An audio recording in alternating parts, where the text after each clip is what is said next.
Right, hey guys, how are we doing? Back another video from Ham on Beat. Going through the library. We've got Araki scrapped ideas for JoJo. So I imagine this is like things that Araki event initially wanted to do with the story, and then just thought, maybe not. I'm guessing that's the gist. Ham on Beat.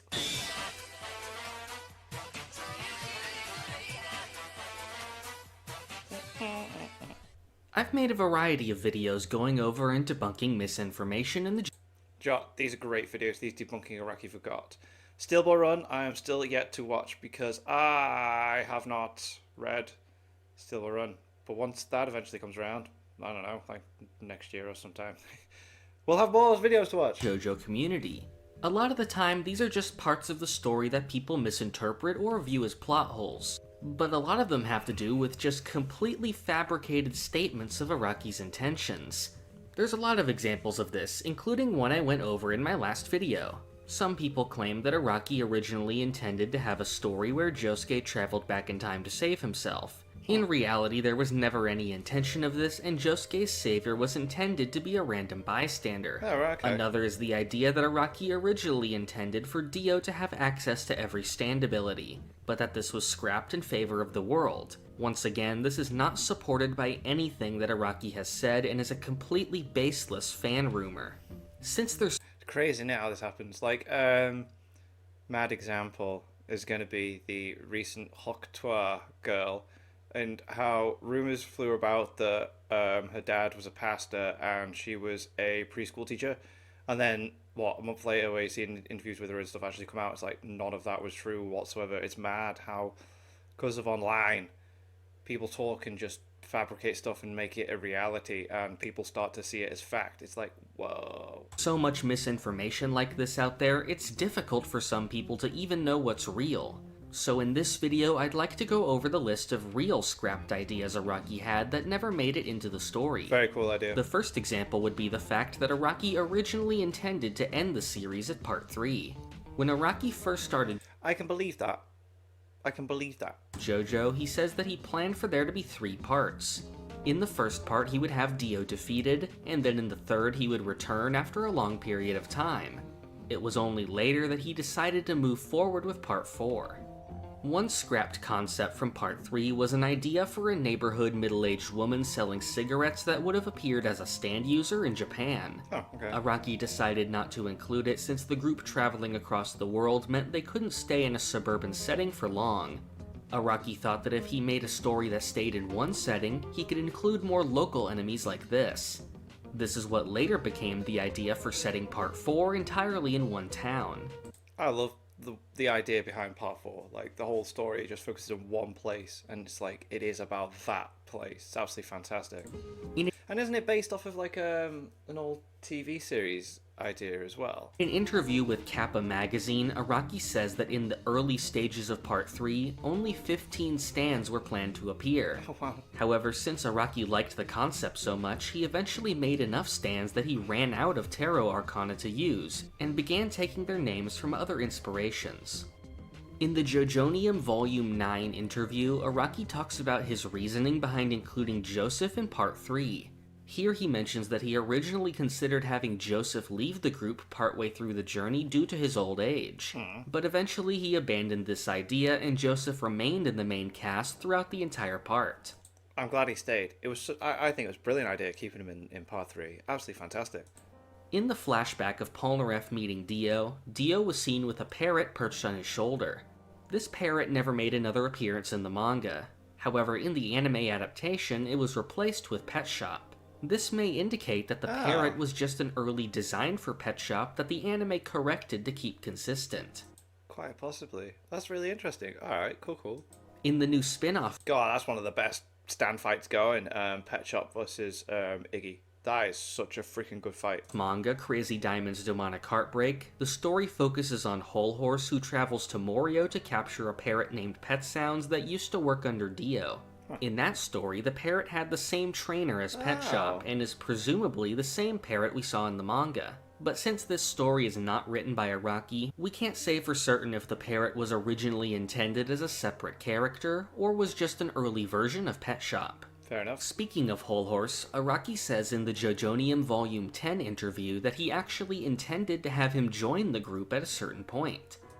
I kind of felt Whole Horse was meant to do more. When I was watching part 3, I remember Whole Horse standing out quite a bit, and he just leaves, doesn't he? And I felt like there was something else that was meant to happen.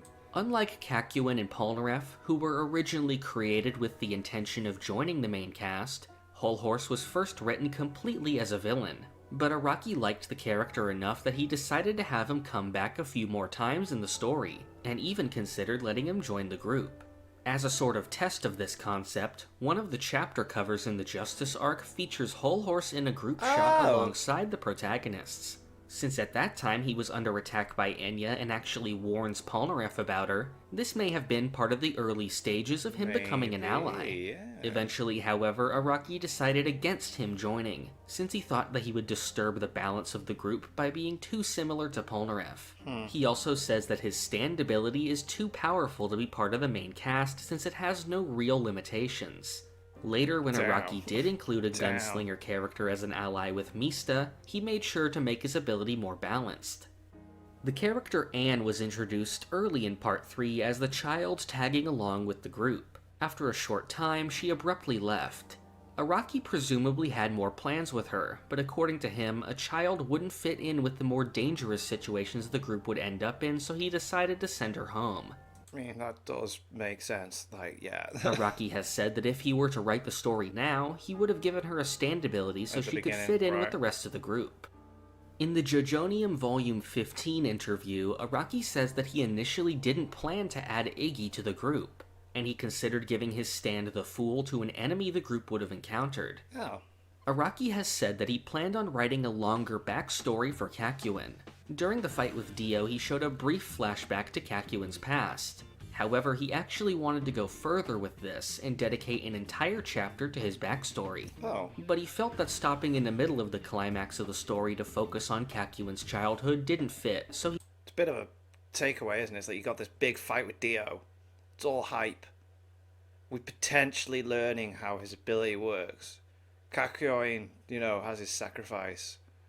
I can kind of see it. It's like Jujutsu Kaisen. Whenever someone's about to die in Jujutsu Kaisen, especially in season 2, you get that whole backstory before you see that they're dead, kind of thing. He shortened it. So, Similarly, Kira actually had an extended backstory that wasn't shown. In the manga, we know very little about Kira's childhood other than his obsession with the Mona Lisa. His parents are also not shown much, with Kira's father only playing a role as a ghost. However, according to Araki, his childhood would have been shown in more detail. He says that Kira's mother was actually abusive towards him, with his father turning a blind eye to it. This is why his father was protecting him after his death since he felt guilty. Right. Araki eventually decided to avoid telling the story since he thought it would make the audience too sympathetic towards Kira, which would have lessened his impact as an antagonist. Originally, Araki also planned to end the story at Part 4 and move on to a completely new manga. However, he was encouraged by the editors to continue, and he did so. I suppose that's why Part 5, Part 5 is so different with a completely different cast. And, yeah, you only have, what's his name? The little guy joining in at the beginning on the phone to Josuke, and then, yeah. And eventually became really attached to the characters in Part 5. When Araki was asked to write a one-shot chapter in 1997, he thought up an original story unrelated to JoJo. However, he decided that it would be better if he included Rohan from Part 4 to serve as the narrator. This is what eventually became the first chapter of Thus Spoke Kashibe Rohan, which later continued with him as the main character. Yeah, awesome. Similarly, when Araki was asked to write a story as a tie-in with Gucci, he says that he originally had something else in mind before he finally settled on Rohan as the protagonist, who he felt was a good fit due to his profession. In the early stages of planning Part 5, Araki actually considered having a female protagonist. His editors said that a female protagonist might not do well in a shonen magazine, so he later altered the character to become Giorno as we know him today. Right, okay. When the character was female, the name Giorno wasn't picked out yet, but Araki's editor says that Giorno's Japanese name, Haruno Shiobana, is feminine, which may have been a leftover of the female character. He also says that Gold Experience's power to grant life may have originated from the fact that the user was originally a woman. Huh, okay. The most well-known scrapped idea from Araki is the fact that he originally planned for Fugo to turn out to be an enemy spy. Araki says that Fugo would have been revealed to still be working for the boss after the group betrayed him, and that Giorno would be the one to kill Fugo. However, Araki was going through some depression at the time, and thought that he couldn't bear writing something so dark. So Damn. instead, he opted to have Fugo leave the group after the disagreement and not return for the rest of the story. Araki says that this is one of the reasons behind the creation of the Part 5 novel Golden Heart, Golden Ring, which takes place during Part 5 and shows what Fugo did after leaving the group. Araki himself didn't write the novel, but it seems like he encouraged it to be written to make up for Fugo's absence. Cool. In an interview, Araki said that during Part 4, he would get a lot of letters asking him to bring back old characters like Polnareff. At the time, he said that he had no plans to do so. However, later in Part 5, Araki changed his mind and so cool when Polnareff turns back up. It's like, yeah, did add Polnareff to the story. He says that this decision came very late, and that he did it thanks to the fans that asked him to do so. In Part 6, the character Anasui initially appeared with a feminine-looking design, before making his full appearance much later with a more androgynous one.